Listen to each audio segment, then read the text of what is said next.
Hope you guys are ready. This one gets weird. Doesn't it always get weird? Yeah, I kind of try to make sure of that. What we consume. Ahoy, ahoy, and welcome to What We Consume, a show about all the things we put into our minds and bodies. I'm your host, King Hagathor, and with me as always is... Hey, it's me, Kevin. You know, the real one, the real Kevin, the one that's better than everybody. Yeah. On to the next person, and King can introduce them. And we are once again joined by our good friend, Michael. I'm here. I had some internet difficulties I was a little concerned about. Now I have like 3 holes in my wall, but we got it. Yeah. The, So we should are the change three your name to holes? Kyle. Yeah. I'll Wow. start drinking Monster Energy drinks. Hell yeah, brother. Don't you already drink Monster Energy drinks? I haven't touched an energy drink in forever because anytime I try to drink one, I can feel the acid melting my stomach now. The King was the one that drank all the fucking monsters, isn't he? Yeah, I stopped that last October. Okay, you were the one that had to go look for like your special monster when you came down. Your special flavor. There was one I preferred. What do you drink now? Are you off all the caffeine? I'll still drink soda, and I'll occasionally drink tea. Like hot tea or the real tea? Just like the unsweetened bottled stuff. Jesus. I don't remember the brands. I like there's a brand called Milo's where we're from, and it's like 0 calorie, but it uses like artificial sweetener. It's great. I don't like sweet tea. I know that's blasphemous in Georgia, but Well, you're basically like almost Midwestern to like Northern Yank, so. I mean, I like sweet tea, and I'm from Bitch, the you're North. not from the North. You have lived here the majority of your life. Shut the fuck up with that in Chicago. I'm just saying I'm from the North. We used to call it pop, No, Ew. never called it anything. but I call it soda. I used to say pop when I was younger, but Kevin, do you just call it all Coke? Yeah. Jesus. We have Get some a peanuts in friend there. who drinks a Diet Coke now, and he calls it Doke. I think it's kind of funny. It's a fucking DC. Tell him to get his dick in his ass and call it the right thing. All right, I'll let you tell him that. Which one is it? One of the ones I work with. Oh, it's not one of the. Oh, is it the one that's a wild beast in Africa that has that name? Yeah, yes. I had to think about that with his. Okay, yes, that one. Yeah, I can tell him to get his dick out of his ass. I'm okay with that. Well, you Make told sure- him to put it in there. No, I said to get the. Wait a minute. Yeah, I said to get the dick in his ass and call it the right thing. Yes, okay, you're correct. Make sure you don't use curse words. Okay, now you're really calling him out. Was he Mormon? No, he just doesn't curse. He's just a silly sack of spoons. I don't know. Poop. You can say poop. You just can't say shit. I was trying to say something funny, and I was like, "Oh, I usually cuss with these stupid things," and then It's really funny. Spoons. Yeah, spoons. Fucking hilarious. That's the only S word I could think of, Fucking got him. and I couldn't think of another silly S word. All right, so we're back with part 2 of John Africa and Move. There's going to be a third part because unfortunately there's just a whole lot to the story. So where we last left off, I know it's been a couple of weeks, Vincent Lopez Lephart had moved across Pearl Street from the co-op to a large Victorian split house with Donald Glassy and had changed his name first to Vincent Life and then finally to John Africa. Bro, I just want you to know when this comes out, there's not going to be a couple of weeks in between. Yeah, I know, but I meant because we didn't record last week. Like, there's been a couple weeks since we talked about this. Oh, you're talking to us. Okay, Yeah. I didn't know if you were talking to the AI audience. No, I think the information is more relevant to you guys. Okay, just making it fair. So yeah, he changed his name to John Africa. Africa because that's where like all life began. Nobody knows why John. Probably just because it's a pretty popular name. It's common, not easily forgettable. Yeah. So Glassy was Africa's first follower, but soon others began to gather around the eccentric duo and bought into their alternative philosophy. You guys remember last time we talked about the guidelines, the 300 pages of John Africa's teaching that Glassy had to write down? Yeah, Yes. I remember, and I His remember 10 that Commandments. they got kicked out of their HOA, and then they moved in right It's not an across the HOA. street. Basically, it's an HOA. It isn't, though. An HOA and a co-op are very different. Dude, they're all communist states, is what they are.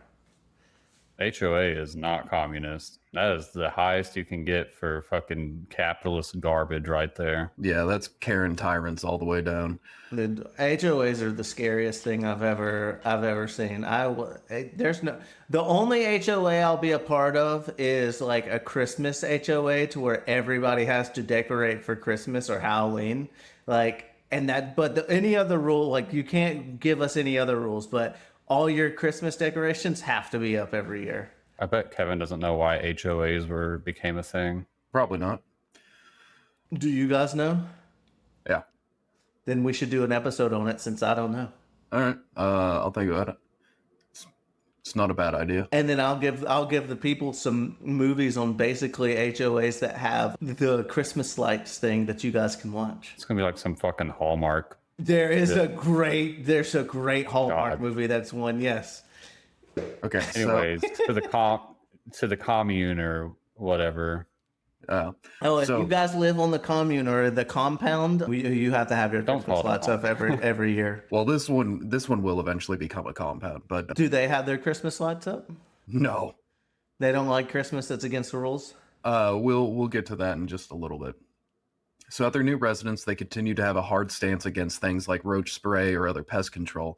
So it wasn't long before their new residence, much like their old one, became infested with all manner of vermin, like roaches and rats, and then like all the stray dogs. They adopted pretty much any stray dog that happened to wander by, and they they didn't like take it to the vet or anything, and nor did they like give it a collar and a leash. It's just like these dogs just ran wild and came back to them because they fed them. You probably had no like proper training or anything. Probably not. From Philly.com, quote, it wasn't long before other tenants in the building, families who had lived there for years, became alarmed by Leopard's dogs and an incessant parade of budding MOVE supporters. Quote, I saw that something was amiss, the man said. We somehow decided that the best solution was to sell the house. The new buyer was Donald Glassy. It was a house that one day would become the stage for murder. Some members of the housing co-op still believe that it was Glassy, not Leppard, who founded MOVE. Years later, despite the trauma MOVE brought to them, they speak of Vincent Leppard as an almost melancholy fondness. But for Donald Glassy, their anger still runs hot. Some even accuse him of being an agent provocateur, perhaps from the FBI. Provocateur. I love that word. I also really love that word. That's a pretty nice word. I don't think I've ever heard it used in like a real sentence that somebody has said to me. So I appreciate it. That's a good one, King. Yeah. Also, I've been sitting on this joke because I thought of it right after, and I need to get it out because I just need to. So, do they not put up Christmas lights because it's Kwanzaa since his last name's Africa? You're actually not far off. Like, they don't have any affiliation with Kwanzaa. And Kwanzaa, like, that's got an interesting history to it. But like, their religious beliefs that we're about to get to do play a part in why they wouldn't put up Christmas lights. Cool. We should learn about other Christmas religion. Okay. I don't know if that's blasphemy for me to say, but I was going to be like, for our Christmas episodes, we should learn about like one of the alternate universe ones like Kwanzaa.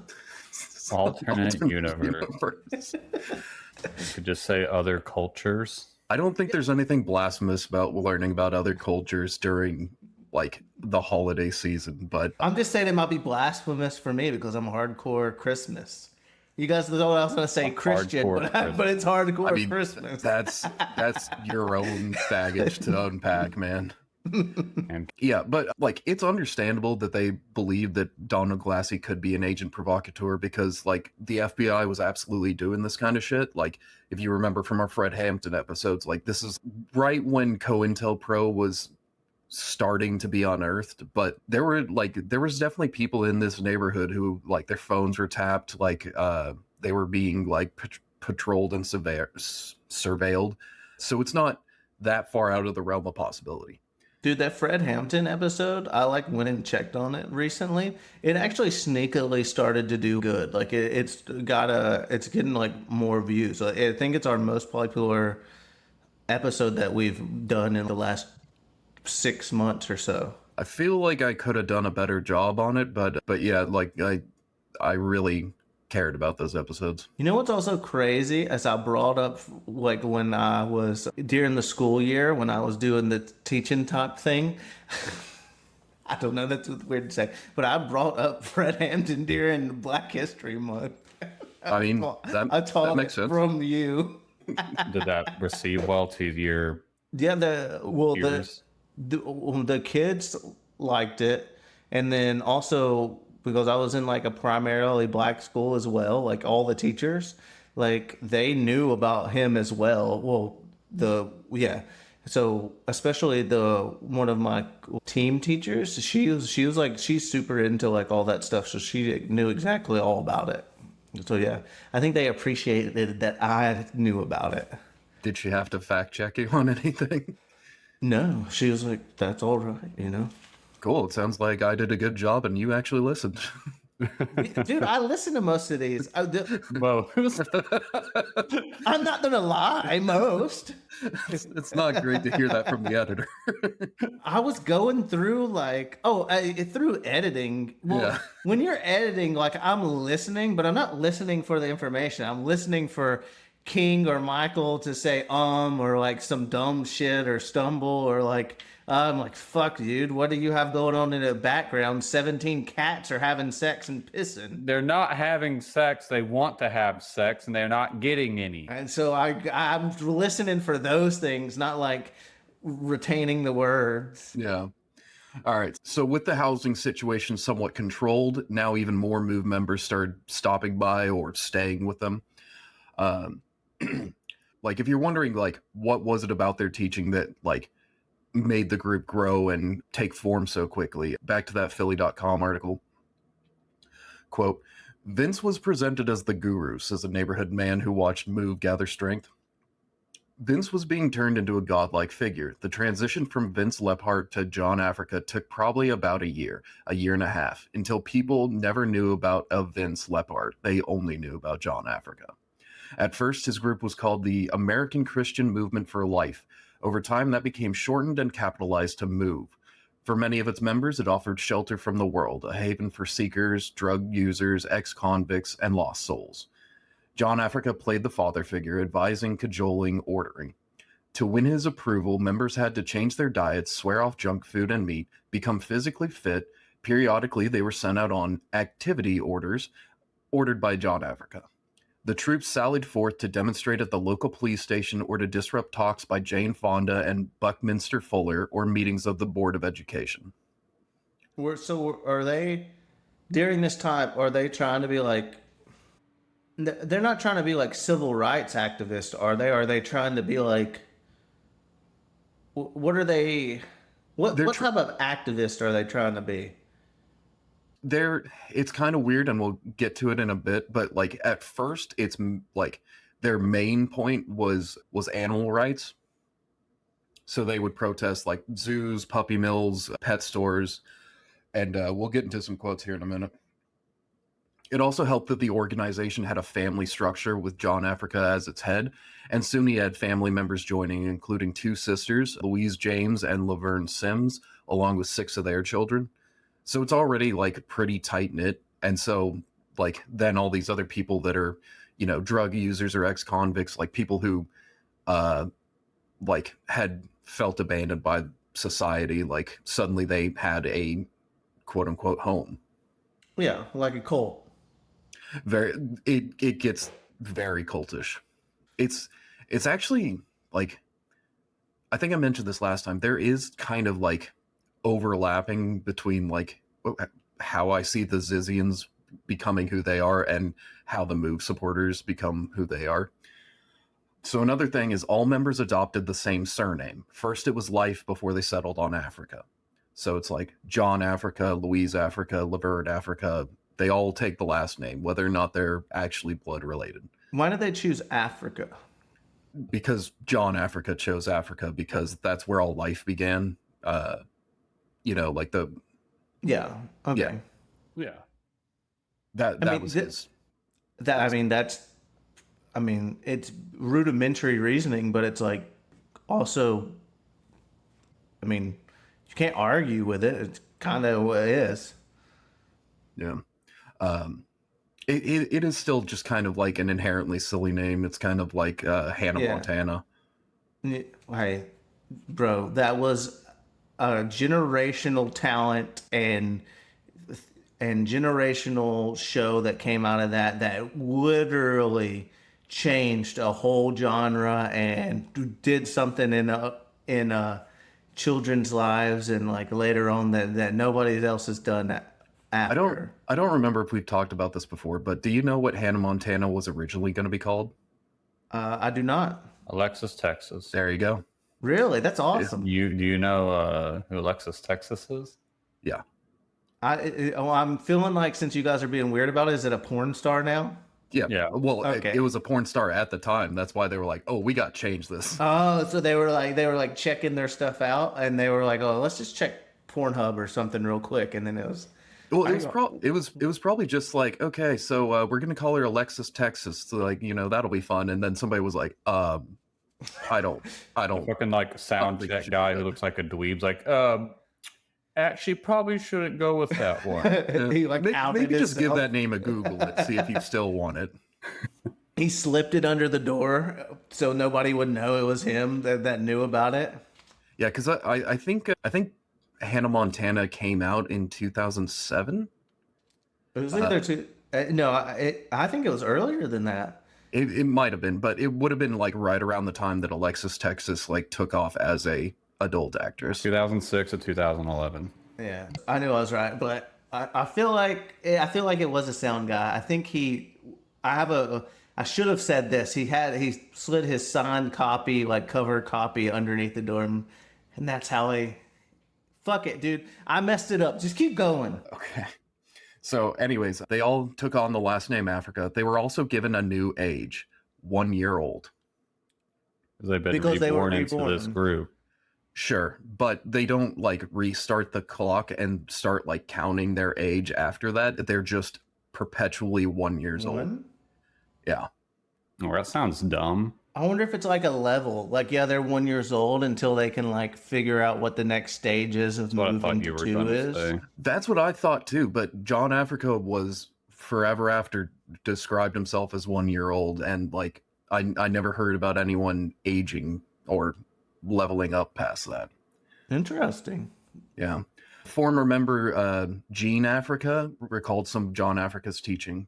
Quote, "Everything at one time was balanced until men violated it. What John Africa was trying to do was get back. They, society, gave you color as separation. They gave you names for separation. They gave us genders for separation. We were always taught to look at lower life forms. Dogs and cats don't know they're dogs and cats. They just know their life. He gave us a lot of solutions to problems we had, quote, in the lifestyle. We had people who were on drugs. He got them off drugs. He was like a messiah. He helped me. He gave a lot of answers to questions I had. He was teaching us how drugs came into society. The hierarchy would give you drugs to control you. Drugs were in the black community for a long time, but they didn't have rehabilitation programs until it got into the white community." Is that true? Kind of. Like in a very simplistic way, yeah, for the most part. And that's kind of like why these messages appeal to people, like especially those that either felt out of place in society or abandoned by it. These teachings could radicalize without scaring people off, especially when they don't really have anywhere else to go. And the reason it's effective at entry-level teaching is that it's not really wrong. American society always talks about, quote, pulling yourself up by the bootstraps, or mythologizing the quote unquote self-made men. So when you're struggling, the onus is on you to change your fate. And if you can't, that's your fault. Like, that's the way American society has roughly always been. I mean, Sounds about right. Anybody else see anything wrong with that? Just, if you fall off the horse, get back up again. Make sure your boots are on tight. And you eat that horse. No, you have to eat the cow. We're not horse Kevin eaters doesn't get it. here. No, No, I don't. What is this? Something weird? he's not a DBZA enjoyer. Oh, it's just some abridged bullshit. I'm a purist when it comes to Dragon Ball Z, so I never watched abridged. Well, everything is considered canon, fan made or not now. So fuck you. Well, I think the people who lobbied for that are awful. The guy who does the manga Yeah, now. he's awful now. I don't believe in him. Well, he's dead now. No, the manga, Toyotaro. Oh, He's come out and said that like he loves Dragon Ball so much as a thing that he considers it not like legitimately canon, but he considers it canon in some way, shape, or form. kind of like Star Wars Legends. Yeah, something like that. Kevin, what bullshit were you saying About? falling off the horse and getting back on it? I don't know. I was just saying stuff. Why? Fuck it. Well, I was saying, you get back up again, and then you Okay. put your boots on. Yeah, to like make that sure they're tight. Chumbawamba song. You get Yeah. knocked down, you get back up again. So Isn't that like a 1990s 2000 song that they put in all those like movies that it feels good? It's like a feel good yeah, it was in song. a lot of trailers. I love it's like it feels like Smash Mouthy. I wouldn't really go Smash Mouthy as much as what was that band we brought up during the music episode? Red Eye Blind. Yeah, I'd Red Hot say Blondie. I'd say closer to that kind of. Maybe like Good Charlotte. Well, I'm just talking about that specific song, like how that took off and like was put in everything. Like, is the way that Third Eye Blind songs were in everything, except for Chumbawambas, it was really mainly that one. It really is like their one song though. Yeah. So what I'm saying is America's has always like mythologized the self-made man, and it's like, you like, doesn't matter what your circumstances are, you should be able to succeed like on your own with no like outside help, which like works in the American dream sense, but like it doesn't work for a majority of people because the chips are stacked against them. Well, I mean, I think it's good as an ideology, like thinking like, oh, nothing's guaranteed, and nobody's guaranteed to help you, or nothing's guaranteed to be given to you. But in like most instances, you're gonna get help in some way or form. But like, yeah, the American dream is built off like nobody's gonna give you anything, nobody's gonna help. You have to do it all of yourself, and if you don't do it that way, you're a little bitch. Like, but in most American dreams, these people have been given stuff in some way or another. There's only a few like truly self-made like people. Yeah, and for a lot of the people that like John Africa's teachings would appeal to, they like never had a chance to begin with. Like, you know, they probably came from what was that? No, Okay. I was just scrolling through some skateboard decks, and it killed me. Okay. But like for a lot of people, especially the ones that this message would appeal to, they probably came from like lower income backgrounds. They've probably dealt with all kinds of harassment from the police, and like they never really had a chance. So like in the metaphor of like they've been knocked off the horse and the need to get back up on it, they never had a horse to begin with. They just started on the ground. But okay, so just to play a little advocate of the devil, Okay. them going to MOVE and being part of John Africa's like, I'm gonna call it an organization, or being part of his like thing or whatever, Uh, would that be giving them that horse to like get up on, because now you have a support system, or like a conduit to get you to be made somehow? in reality, not really, but like in his teachings, that's kind of what's implied, and like that's what he's selling, is this is how we need to work together. And like it is nice to have that support structure, but you'll see like through this episode and the next one that it's not exactly like he's painting it in a much like easier light than it reality will actually be. So he's just trying to get people to like follow him, but he's probably not. He's not. I guess once we get into it, he's not fully probably helping them like he should, or is he? Or is he act like? Or does he? Or does his believings or teachings actually fall into like they need to do it themselves, or is he actually trying to say, "Hey, I'll help you"? He does help them in some ways. Like he does get a lot of people off of drugs and everything. But it's really more like that was weird. Oh. Because of how I'm helping you, this is how you need to repay me. And like then people kind of get stuck in him because it definitely has those cult dynamics. And then it turns into, hey, this is $7.99 for this, but if you take on this many products, you can get the $7.99 from the 5 other people, and then you'll also get a percentage of the $7.99 from the other people, and then it, kind of just pyramids down. This is more of a cult and less of a pyramid scheme, but like like it's really just like you need to do what you can to help John Africa. Okay, so he's just being more like of a. Are they? You can just say cult leader at this point. Yeah. So are they trying to worship him? Is he trying to get them to worship him, or he's not their like? He's not saying that he's their god, but he's their like prophet to lead them to salvation. There's an element to that, but it's more look like if you follow me, I will lead you to like a better life, but you have to follow me. And everything will be all right. Yeah.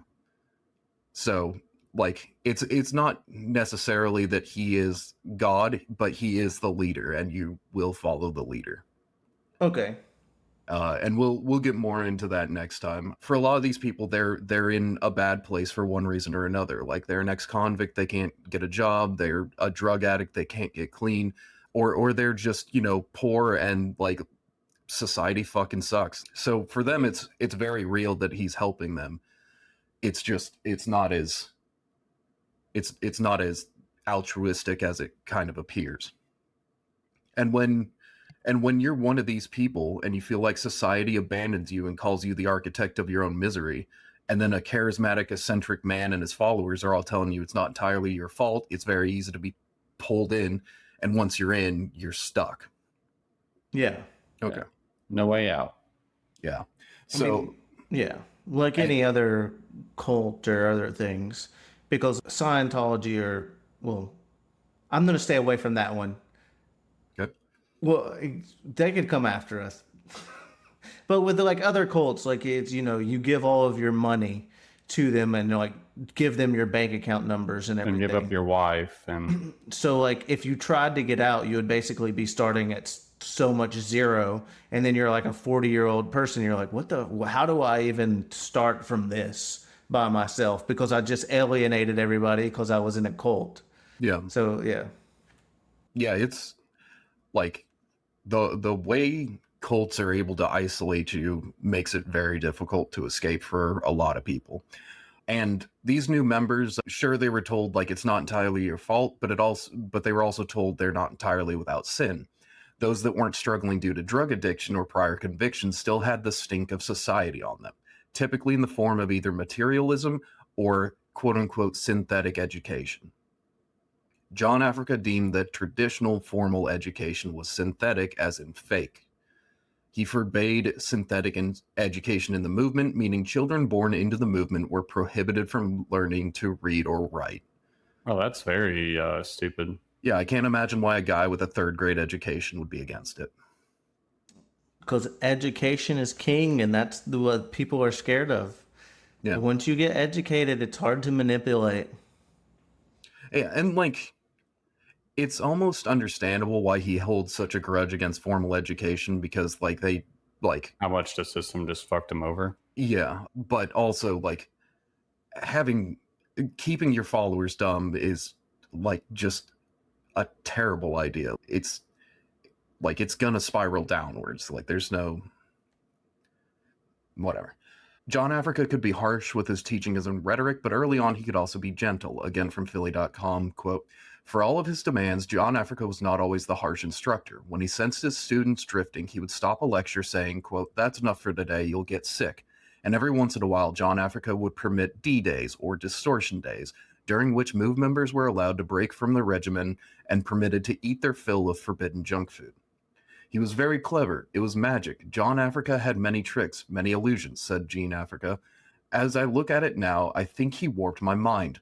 People came into the organization looking for something. He knew how to make the system our enemy. MOVE members thinking of quitting," she said, "were warned, 'You'll come back if you go back out there.' After 5 years, Janine Africa went back out there, never to return." So she was one of the lucky that was able to just be like, realize this was unhealthy and get the fuck out. A couple of the other tenets of the MOVE guidelines, quote, "All members of MOVE took the last name Africa, which signified that they were all members of the same family. They opposed technology and didn't use machines, electricity, heat, or soap. Their diet would consist of almost exclusively fruits, vegetables, and nuts. Children would be raised on raw meat. Children would not be sent to public school, but were instead taught based on the guideline. They would at all times be kind to all animals, including birds, bugs, and rats. Children would wear as little clothing as possible so their skin could not be tainted." Oh, That's weird. It is weird, and like in the documentary, you'll see a lot of naked little children running around, which is very uncomfortable. As far as I can tell, there was no actual like sexual wrongdoing or anything of that nature, but they just had that kind of like hippie mindset of like, be naked, be free. But yeah, it's weird. It's also weird that some MOVE members still had jobs. Many of them operated a neighborhood car wash. Louise Africa had a bi-weekly column in the Philadelphia Tribune. They also shoveled sidewalks and worked as handymen, which is kind of weird based on their whole like, oh, we don't like technology thing. It's like, well, are you just slapping stuff until it works? Like, I mean, they can use for rudimentary custom maintenance. They can use sometimes like that works. tools, you know. Yeah, it's just like it's weird where they draw the line, especially later on when they clearly are full of shit when it comes to that part. How did they get away? You know, I'm assuming we're going to get into it, but like, do they get into how did they get away with not sending kids to school? Yeah, we'll get into it later, but it was like a fight for them the entire time. But part of the reason they were kind of able to get away with it is because they any children born into the movement, like after they like any children born after the movement started, they would be birthed at home. They would not be taken to the hospital, so they'd never get like a birth certificate or a social security card or any of that stuff. Okay, so no, they didn't know they were even born to track them. Okay, Yeah. That's messed up. Yeah, and because of that, it'll take a really weird turn towards the end. Early protests, they mostly were going after the zoo. They became a very active protest group. Those activities that John Africa gave them to sally out. Their first organized demonstrations were largely peaceful and focused on animal welfare. They picketed the zoo, demanding that its animals be set free. They demonstrated outside of a pet store, going so far as to say, quote, "We don't see any difference between putting Jews in Auschwitz, napalming Vietnam, or enslaving black people and enslaving puppies." What the fuck? Yeah, that quote is attributed to Glassy, those white allies who just take it a step too far. Yeah. There's a difference. There's a little difference. There's a pretty sizable difference. There's a little difference. Also, I do and don't have a problem with zoos because what years were this? This was in the 70s, so like there was that's probably when, plenty of like really fucked up zoos, but there was Yeah. also probably plenty of good ones. but there was also probably plenty of fucking poachers and like a bunch of other crazy shit going on for these animals because humans love to make animals go extinct. Yeah. like a zoo, I look at zoos sometimes as like, oh, it's good that we have them because a lot of these animals we fucking have slaughtered and there's not a lot of them anymore. So at least they're safe because if you take them back to some of these places, they're going to be hunted. So Well, some zoos are very like ethically operated, and it's like these are animals that like for whatever reason could not survive in the wild. Like Yeah. they were injured or they were born like with an issue or just like they've been in captivity for so long that like releasing them would probably be detrimental to their health. There is also some zoos where like you'll see a tiger in a cage that seems far too small for it with like not nearly enough enrichment or anything, and like yeah, that's bad. Or like there are zoos that like unethically source their animals by using poachers that'll just go into the wilderness and like just capture whatever the fuck they see, like regardless of what dynamic that plays on the environment. Right. I like zoos because I like looking at animals, and like there's only so many options when you live in Kansas to see an African painted dog or a tiger. But the Kansas City Zoo is largely pretty well done.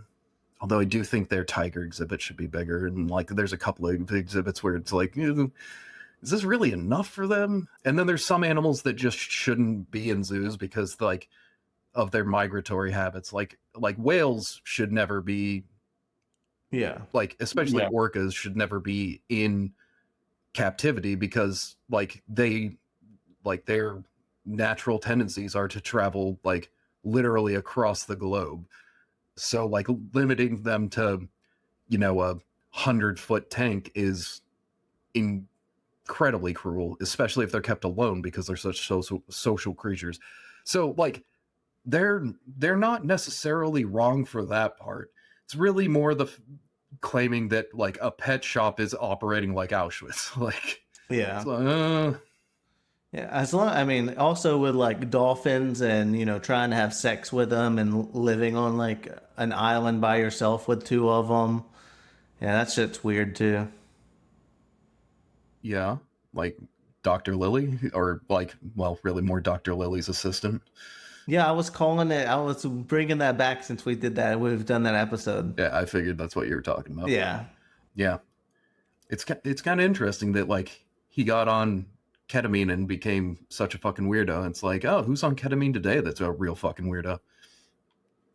Who is on ketamine right now? If you guess several billionaires' names, you're probably right. Jeez.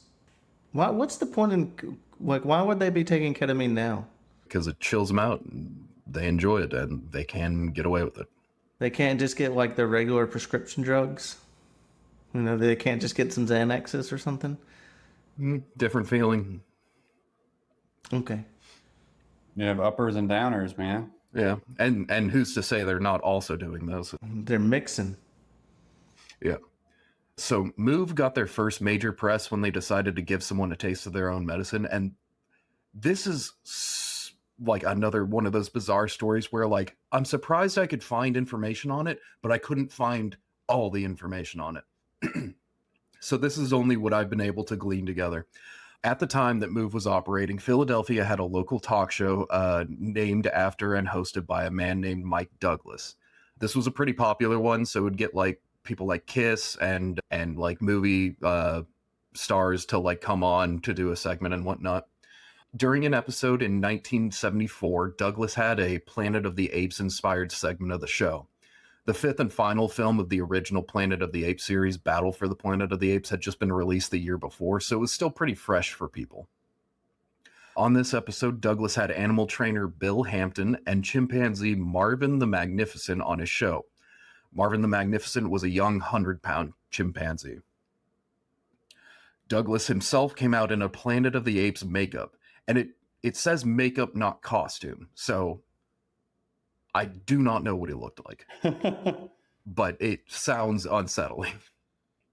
But it's full Planet of the Apes makeup, and they might have said makeup and meant costume. I'm not really sure, but Well, in any I case, wonder if like he looked like the Planets of the Apes characters, because I think in the old ones they did use a lot of makeup, and then they had like the hair and stuff on it as well. Like all their face and stuff was makeup, right?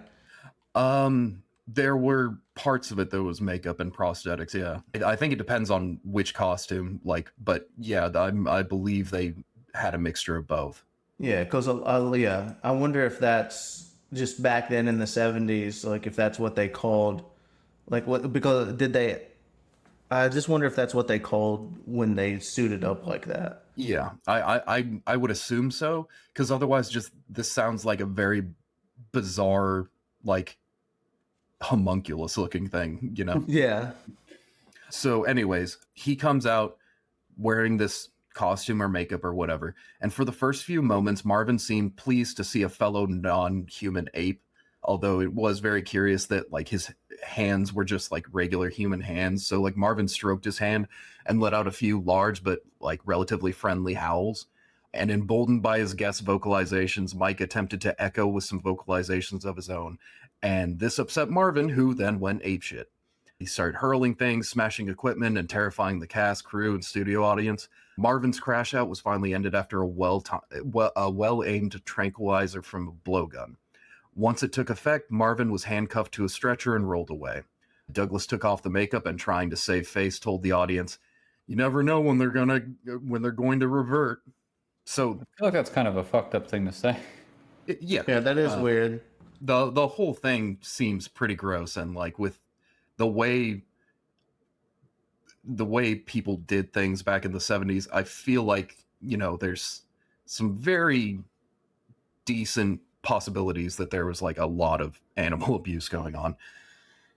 But in any case, that part I was able to verify from a couple different sources. And then this next part is the part where MOVE is involved. And I could only find that in the Philly.com article. There was another source that was kind of the same though. According to the Philly.com article, MOVE, having already publicly made their opinions on zoos and pet shops known, decided Mike Douglas needed a taste of his own medicine. They crashed the studio and put Mike Douglas in handcuffs. I don't know for how long or how the situation was resolved. I'm assuming it wasn't while the show was airing, because like I feel like there'd be footage of it if there was. But yeah, so like that got them some notoriety. Well, is it one of those? I wonder if it's like a show that's pre-recorded and then they do it at a time, or was it a live show? I would imagine it was pre-recorded.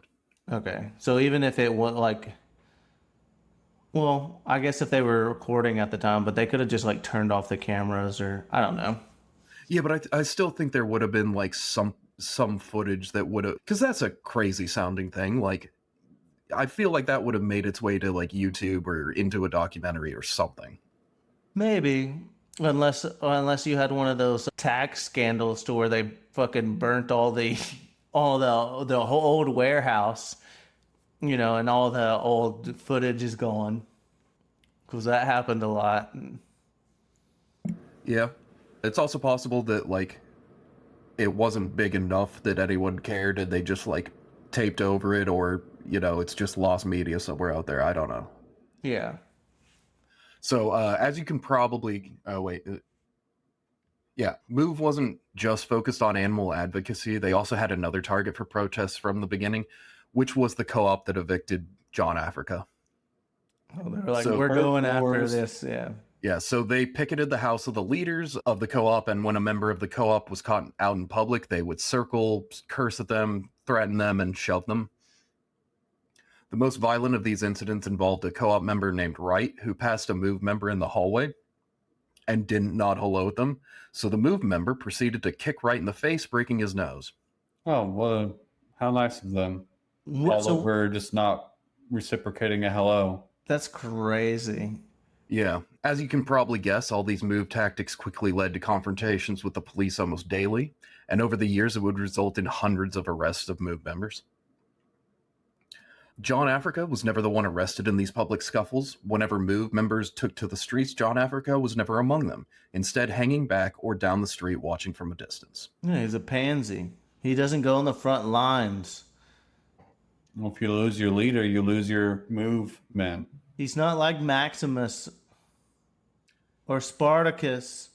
Yeah. Yeah, so throughout the 70s, MOVE kept expanding, and when the tenants of the split house next door finally had enough and moved out, MOVE just took over that too. And they continued to clash with the police on a nearly daily presence. MOVE's expansion caused more issues because of their views on technology like utilities. They refused to pay for water, heating, or electricity. They used candles for light, burned fires for heating and cooking, and disposed of their waste in the backyard as a massive compost pile. Obviously, this compost effort had a distinct and powerful smell to it, and that stench brought cockroaches, rats, and more stray dogs. At one point, the amount of dogs numbered over 60. That's so gross. Like, how can you live like that? It's so gross. Yeah, and as far as I can tell, they were also dumping their human waste back there because, like I said, they weren't using water, so they had to do something with it. Yeah, I mean, it all had to go back there. That's just so, and that's why you should always pick up, like, if you have your own yards and stuff like that, and you have a dog, you should always pick up, like, their poop and other things, because it causes bugs and, like, other things to come into your yard. And then a lot of people are like, well, we have so many flies and insects and bugs in our house. But we have like 3 dogs outside, but it's just shit-filled yard. It's like, because you have shit everywhere. It's also just going to increase the possibility of like some kind of illness. Like, yeah, probably not a major one, but I mean, like, feces is just like it's waste, so it's going to like have maladies in it, like in one form or another. Naturally, the harassment, protesting, wandering packs of dogs, and sudden influx of pests and vermin took its toll on the neighborhood. MOVE also liked to loudly proselytize for the whole neighborhood to hear. I think eventually they got a megaphone. At this point, they might have just been shouting, but they would shout these long, profanity-ridden decries about society, the co-op and police brutality, the mayor, zoos, pet shops, puppy mills, etc. They claim they used so much profanity because they lived in a profane society. They also started arming up. MOVE members could often be seen on their compound, which at this point is kind of a compound, with at least one firearm present. I call it a compound because what had started as half of a split house now included 2 buildings and a wooden stockade around the property, like the wooden fences you see in a medieval settlement in a movie. Yeah. Are these weapons legally acquired? Not all of them. Okay. They live in a city, correct? Like this is this is in Philadelphia. Yeah, like could you imagine living in Philadelphia and you fucking look next door and you're like, what the fuck is happening over there? Yeah, like just like every day is new insanity, and like none of you are sleeping because like all this screaming, and like you're suddenly having to deal with cockroaches and rats all over the fucking place. And every time you walk down the street, like even if you're not getting harassed by the MOVE members, there's a pretty good chance that a dog's gonna attack you. Because like I saw nothing that stated that they were like training these dogs. And now they're building like trenches or like walls around their fucking thing. Yeah, in the city. It's a wooden fence, but like it's not just a wooden fence. Like this is a barricade. Like, dude, this is next thing they're gonna have like a moat and everything, some alligators in there. Yeah. So this led to a very interesting split in public perception. While many of the neighbors had grown tired of all the MOVE's bullshit, frightened by their increased militancy, others were still sympathetic. While their lifestyle was unconventional, there had been so much police violence and brutality, and so many organizations that like had popped up to resist that police brutality that many found at least some of MOVE's goals admirable. There was also no denying that the police were absolutely violent and racist. This was also only a few years after Fred Hampton had been killed by the police, and with the help of the FBI and COINTELPRO. And COINTELPRO was just starting to be proven to be real. So, like, there's a lot of understandable animosity. Again, from Philly.com, this is a long one. Quote, "They were so militant, and when someone says something in a militant tone, and especially when the people it's coming from are black, there's a feeling that it must have a ring of truth to it," says Wright. Wright was the co-op member that got kicked in the face. Adds another former co-op leader, quote, "Some people insisted on seeing MOVE as the victim of racism and police brutality, and they were not interested in listening to the people whose persons were being threatened, whose children had been threatened, whose property had been threatened, who were living literally under the MOVE gun. For all of us, it was for us, it was horrible." Continuing the Philly.com quote, "Co-op members who tried to convince Powelton neighbors and city authorities that MOVE was a genuine threat often found themselves being damned as racists. In 7 years, Lepart, this gentle man they had invited into their group, this non-threatening fellow who sat quietly at meetings, had completely short-circuited the organization. Its members now broke into bitter factional disputes, quarreling about whether MOVE sympathizers should be permitted into other co-op houses, and suing each other in common pleas court over a proposed sale of the co-op's properties. 7 years after its members proclaimed that, quote, the collective does not claim to be a substitute for revolution in our oppressive society, 4 of its members lodged a formal appeal with the Philadelphia police for help. They asked for the, quote, placement of metal shields over the front porch of the co-op apartment building across the street from MOVE headquarters, a steel wall between them and the angry world of MOVE. That's what the neighbors are asking for? Yes.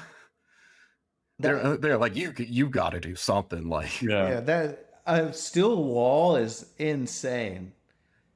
But like, Is there any pictures of like how this like road or anything looks? Like, there's no like documentation? There's some pictures and there's a lot of a lot of film footage that we'll mostly get into next week. Okay. But if you want, you could probably Google like MOVE building Pearl Street. Why does it say my?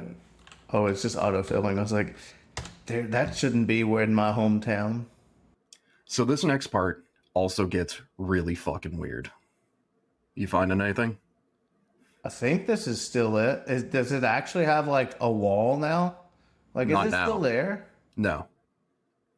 But we'll get into that next week. I'll just keep going because I don't want to. Yeah. Then in 1976, an incident happened that escalated the confrontation between MOVE and the police. And to be honest, I have a very hard time understanding what exactly the truth is. So on March 28th of 1976, MOVE members were celebrating the release of several members from jail after a scuffle with police.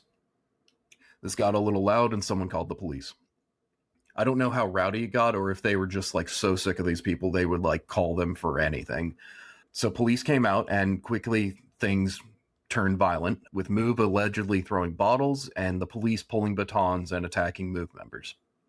Like, the police definitely attacked them. I'm just not sure if like the bottles were actually thrown. Yeah. It's very possible either way. According to MOVE members, Janine Africa was holding her newborn baby, Life Africa, when the police attacked and pushed her to the ground, which resulted in the baby dying. Oh, that's fucked up. Yeah. Police not only deny responsibility, but deny that the baby ever existed.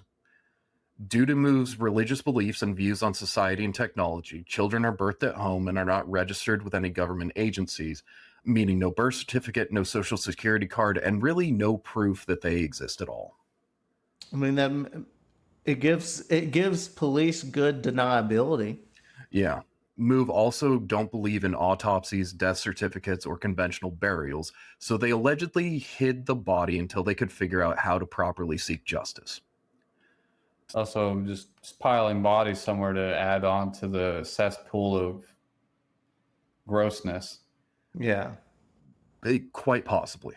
The Philadelphia Inquirer also was dubious about their story, and initially MOVE refused to show any evidence. This led to one of the most bizarre side stories I've ever heard. On Friday, April 2nd, so like a full 6 days after the incident, MOVE called several reporters and city council members and a minister, inviting them over for dinner. I would no. Yeah, that's fair. They all arrived. The house is dark because there's no electricity. And from the Philadelphia Inquirer, this is kind of a rundown of what happened. The headquarters is twin houses, said Miss Beck, who had never seen the place before and was astonished by it. One side of the twin house had 32 dogs in it. She said these dogs were howling. They were every breed imaginable. Many of them were pressed up against a window. Imagine a window filled with the faces of dogs, spaniels, shepherds, Weimaraners. In what was a cold, rainy evening, it was a cold, rainy evening, but the MOVE children wore only the lightest of clothing. The adults wore dungarees, sneakers, and light shirts. After standing outside in the chilling rain for an hour, Link is the photographer. Link and Miss Karasik said they would leave unless they were told what they had been called for. Robert Africa told them that it would, quote, be worth your while to stay. He also insisted that the two promised they would not reveal what they were about to see until MOVE notified them that the information would be released. Link also pledged, at the request of MOVE members, to supply them with copies of any photographs he took. He later complied with that request. At about 6 p.m., Blackwell and Coleman, who are the city council members, Mrs. Blackwell and Mr. Morgan arrived. They seemed even more bewildered than the two Inquirer staff members as to why they had been invited. Finally, the 6 guests were invited inside. It was about 6:30 and darkness was falling. They escorted us down into a cement basement lighted by 2 chandeliers of candles hanging above 2 long wooden tables. Miss Karasik said, "It was like entering another world. The tables were set up as though someone had studied the place-setting section of the Ladies' Home Journal. White plates were set out at each table setting. Each of the tables had a heaping plate of corn on the cob, a large bowl of potato salad, a bowl of rice, and spinach. On our table was a heaping plate of fried chicken, and on the table where the children and some of the other members of the group would eat, there was a plate of raw chicken legs, arranged symmetrically. It almost looked appetizing." Quote, "Everyone looked at the food extremely cautiously," Miss Karasik said, "and they slowly passed around the plates and tasted it extremely cautiously. And at the other table were just sounds of children and the adults talking to them. It was obvious that the commune had gone to great pains to make the guests comfortable. Quote, 'You see, we don't live badly,' said Robert Africa, a tall, slim, handsome black man. We have all the comforts we need. Elle and I are just trying to harass us.'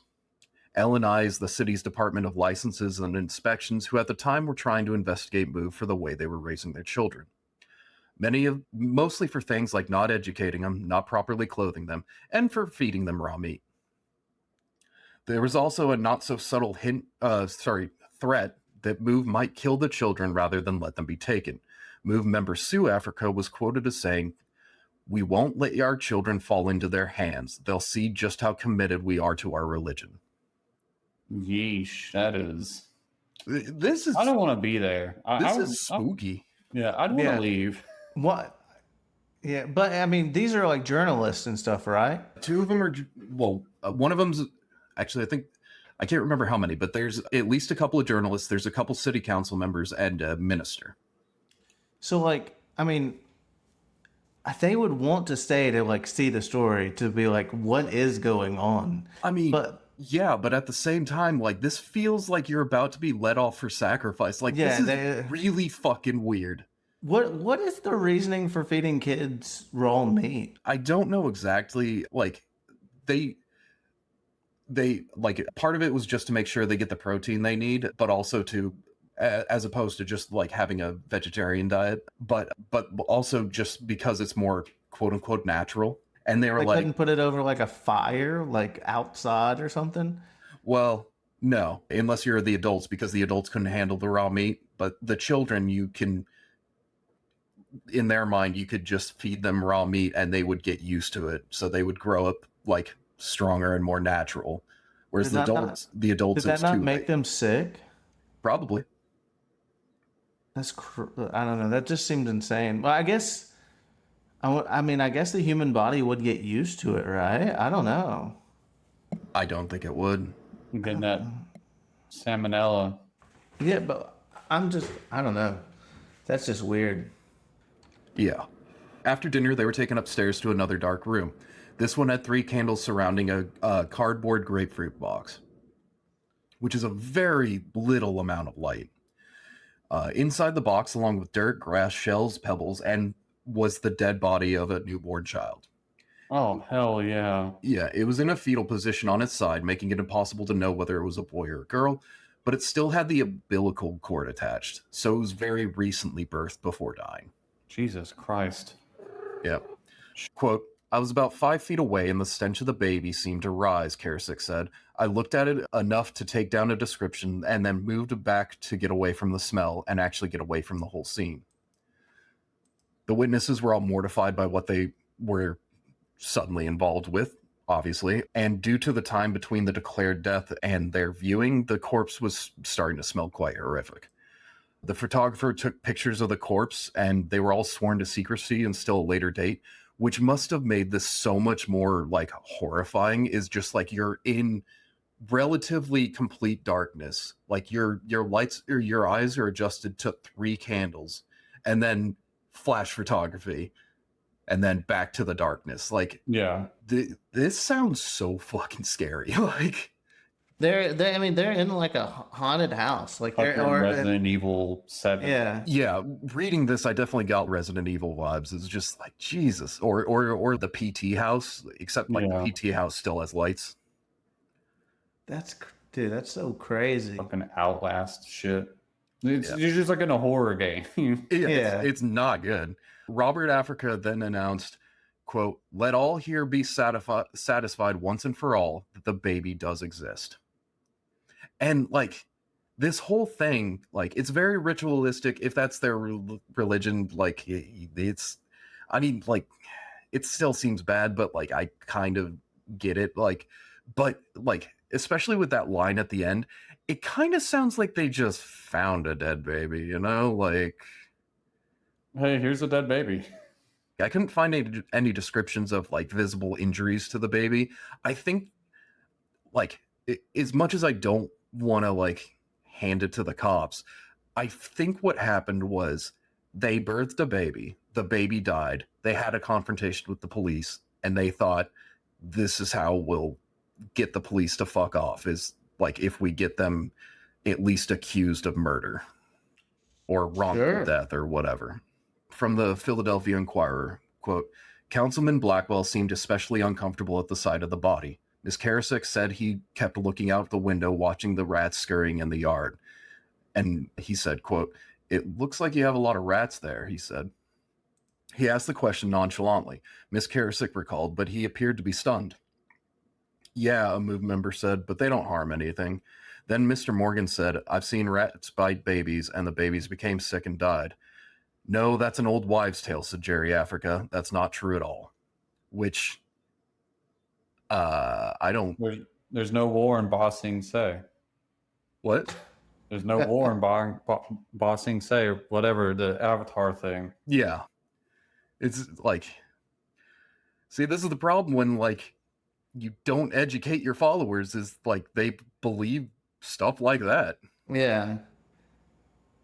After this viewing, MOVE appears to have disposed of the corpse. Allegedly, according to their religious beliefs, I don't know because I couldn't find anything else about the body, only that there was one. But like in one write-up about their beliefs, it said that like they disposed of dead bodies the same way they did the rest of their waste, is like leave it out in the open to compost, which like sky burials are a thing. This is not that. This sounds like throwing a baby on a trash heap. Like, it's I don't know. I mean, also I don't know. also because a lot of these sources are like from that, like from around the time of like we're talking about. I feel like you can't believe everything they say when it's like when they're talking about MOVE, because like they clearly do not like MOVE, because MOVE was or what's the word for it? MOVE was not an easy group to get along with. They don't sound like an easy group to get along with. Yeah. So like I wouldn't be surprised if in these like journalistic write-ups they did like say some shit that they'd heard but didn't verify, or like just say some shit because they're like, well, yeah, these freaks shit in their backyard. Like, of course they're just tossing a dead baby back there. I don't know. Like that seems to, whatever actually did happen with that baby, this seems to be like where the movement really started shifting, because in May 20th of 1977, they put out a statement, including to the police, that says, quote, don't attempt to enter MOVE headquarters or harm MOVE people unless you want an international incident, they declared in a written statement to police. We are prepared to hit reservoirs, empty hotels and apartment houses, close factories, and tie up traffic in major cities in Europe. We are equipped, well-trained, and expert in guerrilla tactics. We are not a bunch of frustrated middle-aged college students, irrational radicals, or confused terrorists. We are a deeply religious organization totally committed to the principle of our belief as taught to us by our founder, Janine Africa. We are not looking for trouble. We are just looking to be left alone. And from Philly.com, quote, the statement given out that day, May 20th, 1977, was signed with the chemical equations for nitroglycerin and TNT. It was just the kind of thing that captured the attention of the U.S. Treasury Department's Bureau of Alcohol, Tobacco, and Firearms and Special Agent White Wasluck. And So basically, they just threatened terrorism. yeah, And then they were like, "This is smart. Or like, let's do this." And they didn't think there was going to be any U.S. repercussions. Like, they threatened terrorism in like the weirdest way possible. Because like, for one, it's like, okay, like since you guys are treating us bad, we're gonna go bomb Europe or whatever. It's just like, what the fuck did they do? yeah, that's so weird. Also, like I really like, we are well equipped and experts in guerrilla tactics. We are not a bunch of frustrated middle-aged college students. It's just like, well, you clearly are. Yeah, that's so you're kind weird. of protesting too much there. That's where we'll end this episode. Next week we'll get into the actual results of statements like this and other things that they got up to. Final thoughts? It's a lot of weird situations are happening in this story. We got monkey men with chimpanzees and arrests. We have medieval castles being built in Philadelphia.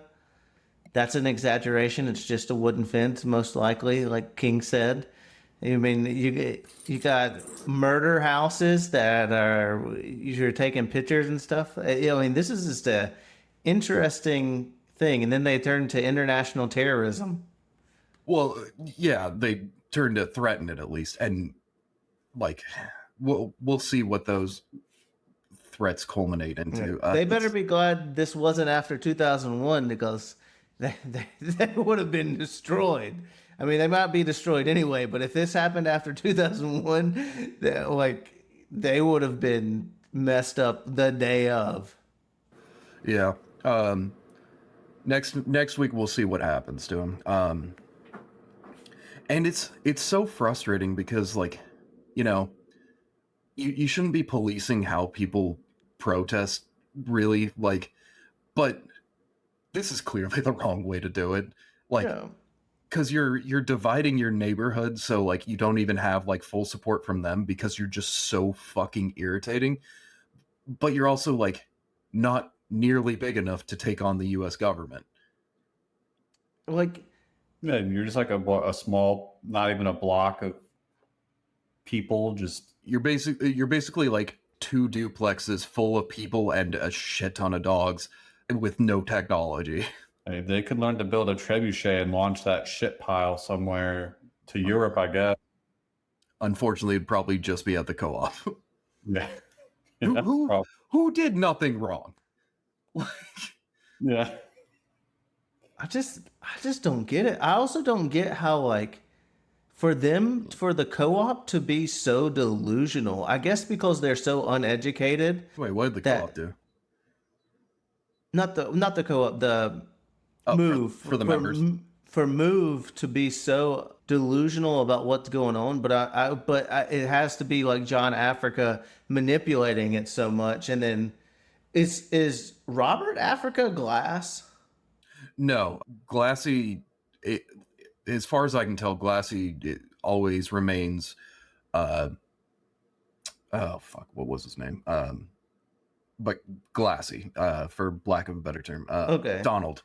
So, like, if anything, he would have been Donald Africa, but he's always written about as Glassy. That's like, at least in what I could find.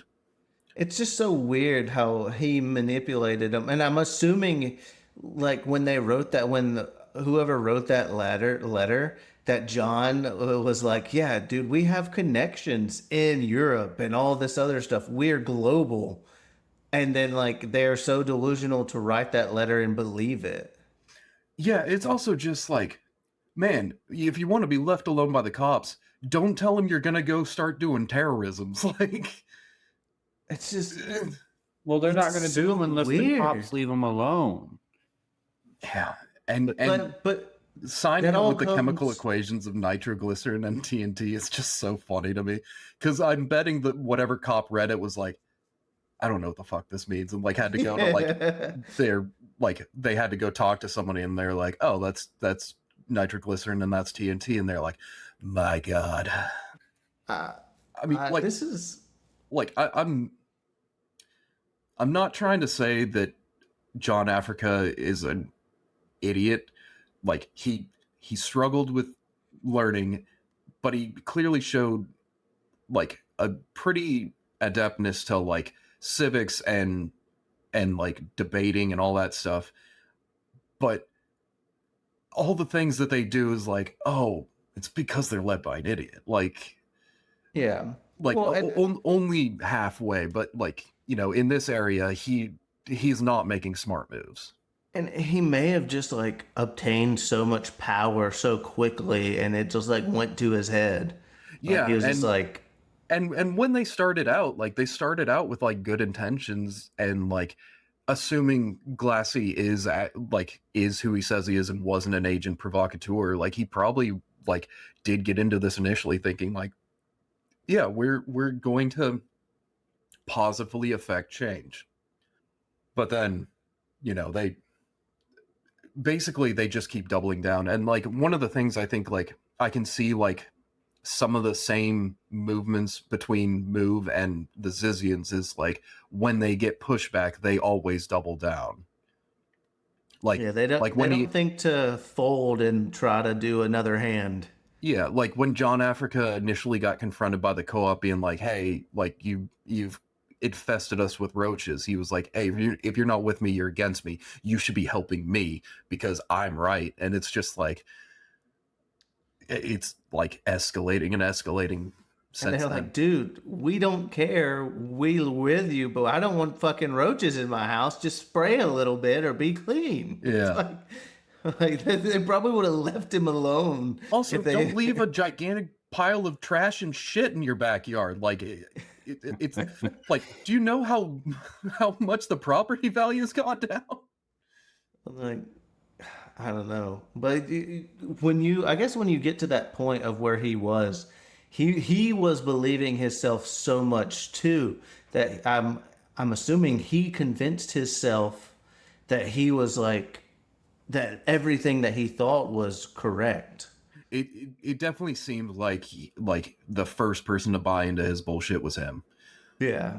But I mean, and that could come from him being so uneducated and him having a feel of need to, like, he needed to belong. Yeah. So yeah, next week we'll wrap this up. There's going to be like 2 major incidences and some interesting stuff in the meantime. It's also just like, man, if they had done this like on a farmhouse a couple miles outside of the city, like, I wonder how far they would have gotten away with stuff.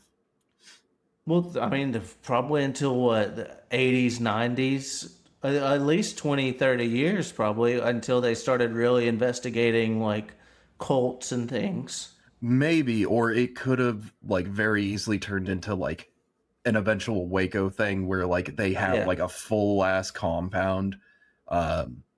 oh, and like maybe did pull off some terrorist shit. It is. Whew. Well, I don't even know if they would have. I wonder if they would have gotten escalated to. Well, I don't know what's going to happen later on, but I wonder how quickly they would have escalated to terrorist stuff or like actually hurting people and things if no one was around them to antagonize. Like, okay, they go do their protest and come back, but there's no antagonizers close to them, so they feel like, oh, we just did good. Yeah, I mean, they would still have clashes with the police whenever they went out protesting, just because that's how Yeah. police handle any like protest. That's But like you're also, if you have like somewhere in the country or something, you're so far away from the police at that time that you're not going to be bothered. They're in the city next to other people that it like if you call, they're going to be there super quick. yeah, the constant like disputes with neighbors and whatnot definitely helped increase the speed at which it escalated. Like, I think it was always going to escalate, but like because of the like proximity and everything, I think it like reached a pretty fever pitch relatively quickly. Yeah, we'll be back next week with the rest of that, and it's tough. Well, guys, thanks for listening. Catch us for more on X at what_we_consume and on Instagram and what we consume podcast. Yeah. And I don't have anything to plug myself, so let's go on from that. And I am at King Hagathor on both Twitter and Blue Sky. Other than that, bye-bye.